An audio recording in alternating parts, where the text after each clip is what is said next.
हे अग्नि, तुम पूजा करने योग्य हो।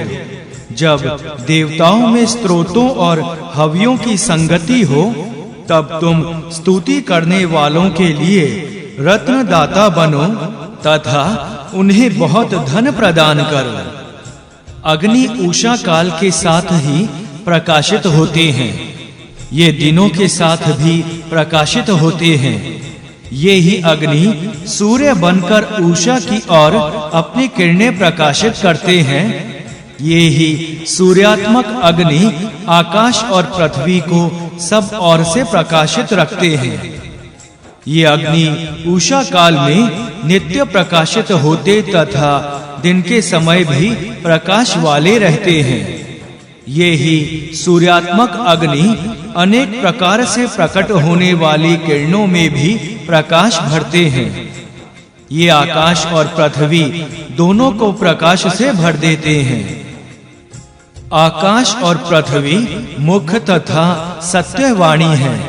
जब अग्नि देव यजमान के समीप आकर यज्ञ संपन्न करने के लिए बैठे, तब ये आकाश और पृथ्वी स्तुति सुनने के योग्य हैं। हे अग्नि, तुम प्रचंड ज्वालाओं से संपन्न हो।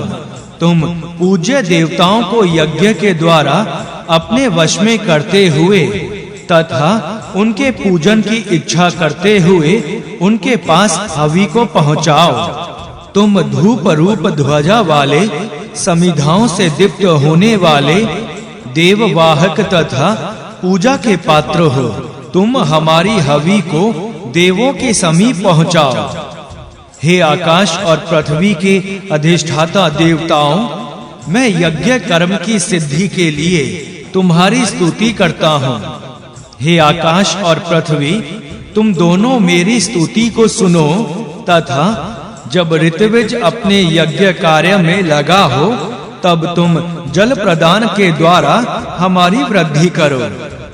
अमृत के समान उपकार करने वाला जल जब किरणों से प्रकट होता है, तब औषधियां आकाश और पृथ्वी में व्याप्त होती हैं। जब अग्नि की दीप्तियां अंतरिक्ष से टपकने वाले जल का दोहन करती हैं, तब हे अग्नि, उस जल का सब अनुगमन करते हैं जो तुम्हारे द्वारा प्रकट किया जाता है। देवताओं में क्षत्रिय संबंधी शक्ति वाले यम हमारे हव्य का कुछ भाग ग्रहण करें। कहीं हमसे उस कार्य का अतिक्रमण हो गया जो यम को प्रसन्न करने में सक्षम है, तो यहाँ देवों का आह्वान करने वाले अग्नि विराजमान हैं। वे ही हमारे अपराध को दूर करेंगे। हमारे पास स्तुति के समान हवि भी है। उसके द्वारा हम अग्नि को संतुष्ट करके यम के अपराध से छूट सकते हैं। यहाँ पर यम का नाम लेना उपयुक्त नहीं है, क्योंकि उनकी बहन ने उनकी पत्नी बनने की इच्छा की थी। फिर भी जो इन यम की स्तुति करे, हे अग्नि, तुम उस निंदा को भुलाते हुए उस स्तोता की रक्षा करो। जिस अग्नि के यज्ञ पूर्ण कराने वाले रूप से प्रतिष्ठित होने पर देवता प्रसन्न होते हैं तथा जिसके कारण मनुष्य सूर्य लोक में निवास करते हैं, जिस अग्नि ने ही देवताओं के प्रकाशमान तेज को तीनों लोकों में प्रतिष्ठित किया है तथा अंधकार का नाश करने वाली किरणों को जिससे लेकर चंद्रमा में स्थापित किया है, सूर्य और चंद्रमा ऐसे तेजस्वी अग्नि की निरंतर पूजा करते हैं। वरुण के जिस स्थान में देवता घूमते हैं, उस स्थान से हम परिचित नहीं हैं। देवगण उस स्थान से हमारे निर्दोष होने की बात कहें। सविता, अदिति, आकाश तथा मित्र देवता भी अग्नि की कृपा से हमको निर्दोष कहें। हम सखा रूप इंद्र के लिए दृढ़ कार्य करने की इच्छा रखते हैं। उन शत्रुओं का मर्दन करने वाले महान नेता और वज्रधारी इंद्र की हम स्तुति करते हैं। हे वृत्र राक्षस का विनाश करने वाले इंद्र, तुम जिस प्रकार वृत्र राक्षस का हनन करने वाले रूप में प्रसिद्ध हो, उसी प्रकार अपने धन के कारण भी विख्यात हो। तुम अपना धन मुझे प्रदान करो। वर्षा ऋतु में मेंढक जिस प्रकार पृथ्वी को लांघ जाता है, उसी प्रकार तुम पृथ्वी को लांघकर ऊपर जाते हो। अग्नि की कृपा से वायु हमारे लिए सुखकर हो। मित्र एवं वरुण देवता भी हमें सुख देने वाले कार्य में लगे। अग्नि जिस प्रकार तिनको आदि को भस्म करते हैं, उसी प्रकार हमारे शोक को समाप्त करें। हे स्तोता, उन रुद्र देवता की स्तुति करो जिनका निवास स्थान शमशान में है, जो पिशाच आदि के स्वामी हैं तथा जो पराक्रमी हैं, भय उत्पन्न करने वाले तथा समीप आकर हिंसित करने वाले हैं। हे दुख का नाश करने वाले इंद्र, तुम हमारी स्तुति से प्रसन्न होकर हमें सुख प्रदान करो।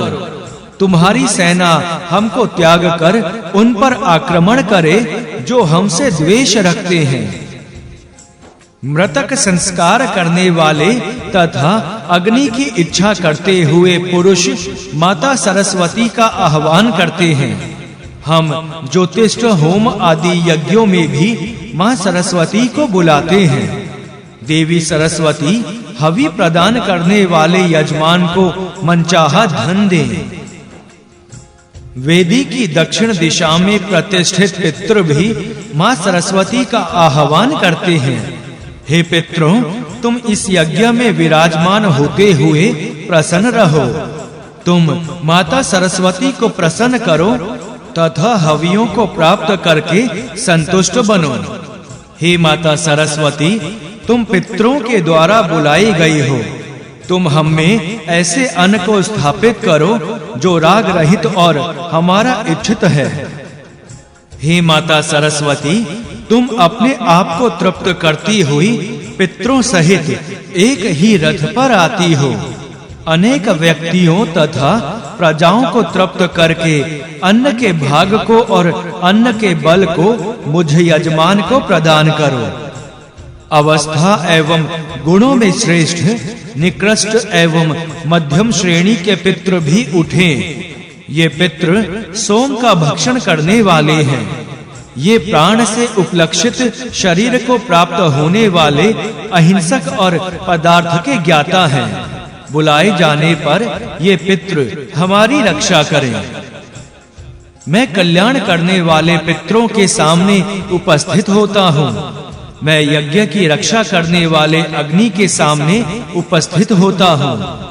इसलिए जो पितृ बहिर्षद अर्थात कुशाओं पर बैठने वाले हैं, वे स्वधा के साथ सोम रस पीते हैं। हे अग्नि, उन्हें मेरे समीप बुलाओ।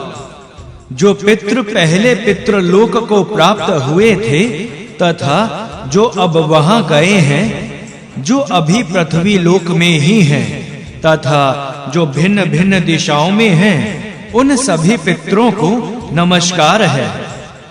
मातल नाम वाले पितृ देवता यजमान के द्वारा दिए गए हवि से कव्य नाम वाले पितरों के साथ वृद्धि पाते हैं। पितरों के नेता यम नाम के देव यजमान को इस हवि से अंगिरा नाम के पितरों के साथ बढ़ते हैं। मातल आदि देवता जिन पितरों को यज्ञ में प्रबुद्ध करते हैं तथा जो कुव्य आदि की आहुति से प्रबुद्ध करते हैं, वे पितृ आह्वान काल में हमारी रक्षा करें। यह सोमरस निश्चित रूप से स्वादिष्ट है। यह सोमरस माधुर्य गुण से युक्त है। यह सोमरस पीने में निश्चित रूप से तीखा लगता है। यह सोम उत्तम स्वाद वाला है। इसको पीने के इच्छुक इंद्र को संग्राम में कोई भी सहन नहीं कर पाता। तात्पर्य यह है कि संग्राम में इंद्र के सामने कोई भी नहीं टिक पाता है। पृथ्वी को लांघकर दूर देश में गमन करने वाले अनेक पितरों के मार्ग पर चलने वाले विवस्वान अर्थात सूर्य के पुत्र मृतकों के धाम रूप यमराज को रखते हैं। यम ने सबसे पहले हमारे मार्ग को जाना। यह मार्ग अपसरण अर्थात छुटकारे के लिए नहीं है। इस मार्ग से छुटकारा नहीं पाया जा सकता। जहाँ पर हमारे पूर्वज पितृ गए हैं, इस मार्ग को ना जानने वाले प्राणी अपने अपने कर्मों के अनुसार जाते हैं।